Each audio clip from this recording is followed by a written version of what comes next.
स्वामी विवेकानंद की जीवनी, प्रारंभिक जीवन, शिक्षा, कार्य, शिक्षाएं और प्रसिद्ध उद्धरण।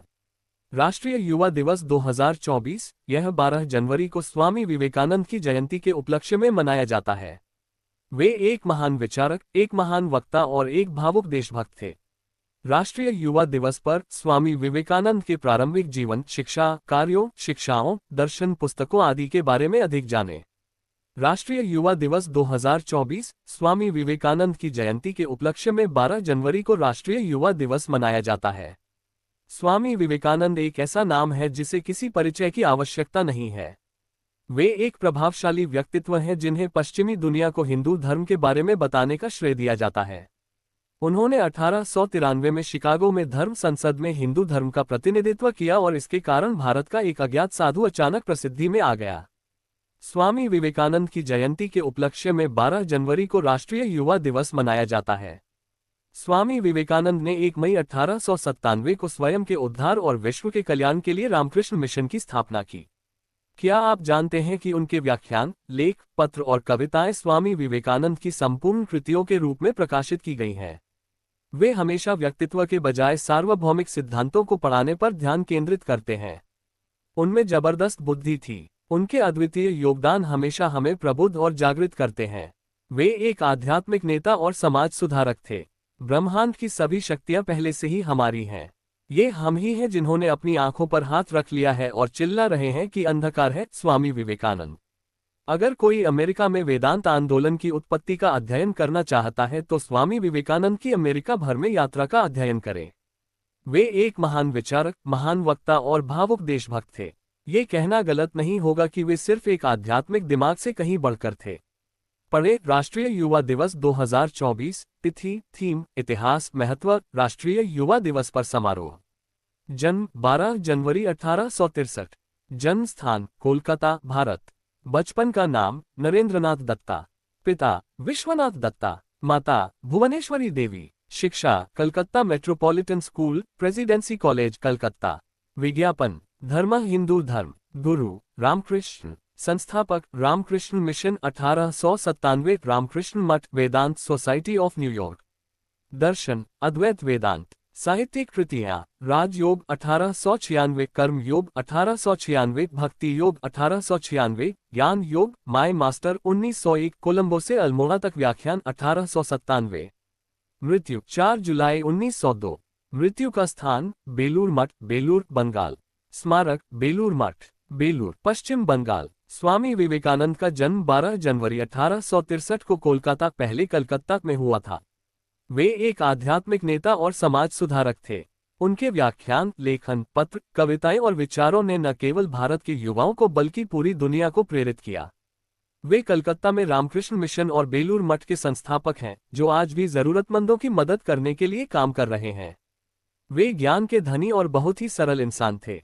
उठो, जागो और तब तक मत रुको जब तक लक्ष्य प्राप्त न हो जाए। स्वामी विवेकानंद। स्वामी विवेकानंद, जीवन, इतिहास और शिक्षा। विवेकानंद का बचपन का नाम नरेंद्रनाथ दत्ता था। वे कलकत्ता के एक संपन्न बंगाली परिवार से थे।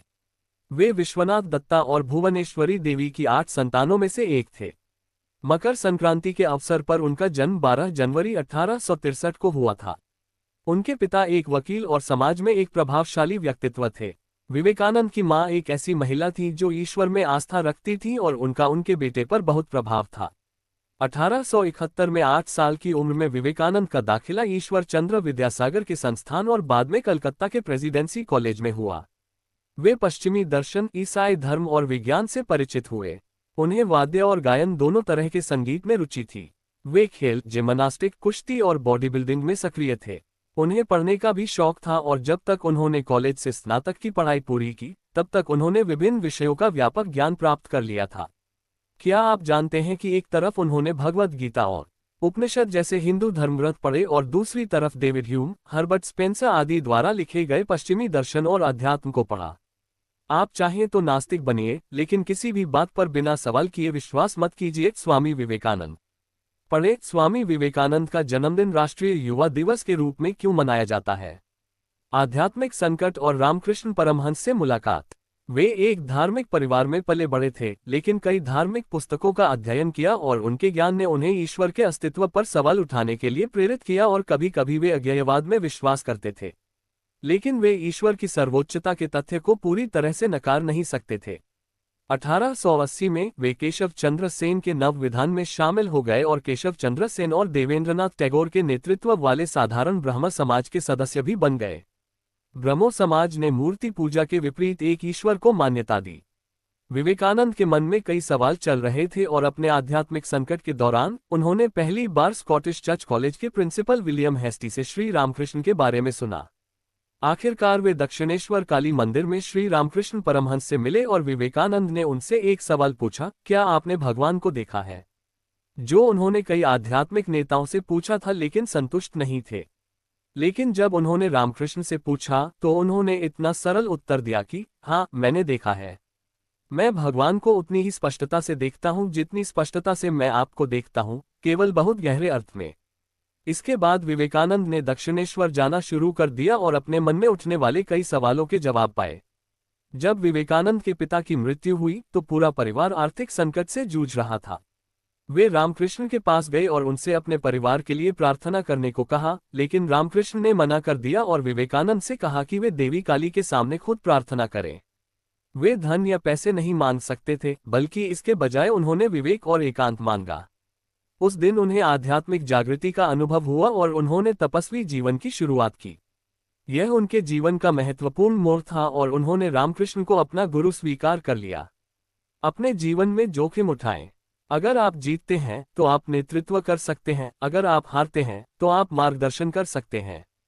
स्वामी विवेकानंद। 1885 में रामकृष्ण को गले का कैंसर हो गया और उन्हें कलकत्ता और फिर बाद में कोसीपुर के एक बगीचे वाले घर में स्थानांतरित कर दिया गया। विवेकानंद और रामकृष्ण के अन्य शिष्यों ने उनकी देखभाल की। 16 अगस्त 1886 को श्री रामकृष्ण ने अपना नश्वर शरीर त्याग दिया। नरेंद्र को सिखाया गया था कि लोगों की सेवा ही ईश्वर की सबसे प्रभावी पूजा है। रामकृष्ण के निधन के बाद नरेंद्रनाथ सहित उनके 15 शिष्य उत्तरी कलकत्ता के बारानगर में एक साथ रहने लगे, जिसे रामकृष्ण मठ नाम दिया गया। 1887 में सभी शिष्यों ने सन्यासी बनने की शपथ ली और नरेंद्रनाथ विवेकानंद के रूप में उभरे, जिसका अर्थ है विवेकशील ज्ञान का आनंद। उन सभी ने योग और ध्यान किया।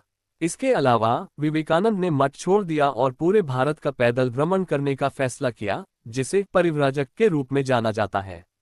उन्होंने लोगों के कई सामाजिक, सांस्कृतिक और धार्मिक पहलुओं को देखा और यह भी देखा कि आम लोगों को अपने दैनिक जीवन में क्या सामना करना पड़ता है, उनके दुख आदि। स्वामी विवेकानंद ने विश्व धर्म संसद में भाग लिया। जब उन्हें अमेरिका के शिकागो में आयोजित विश्व संसद के बारे में पता चला तो वे इस बैठक में भाग लेने के लिए उत्सुक थे, ताकि भारत और अपने गुरु के दर्शन का प्रतिनिधित्व कर सकें। कई परेशानियों के बाद वे धार्मिक बैठक में शामिल हुए।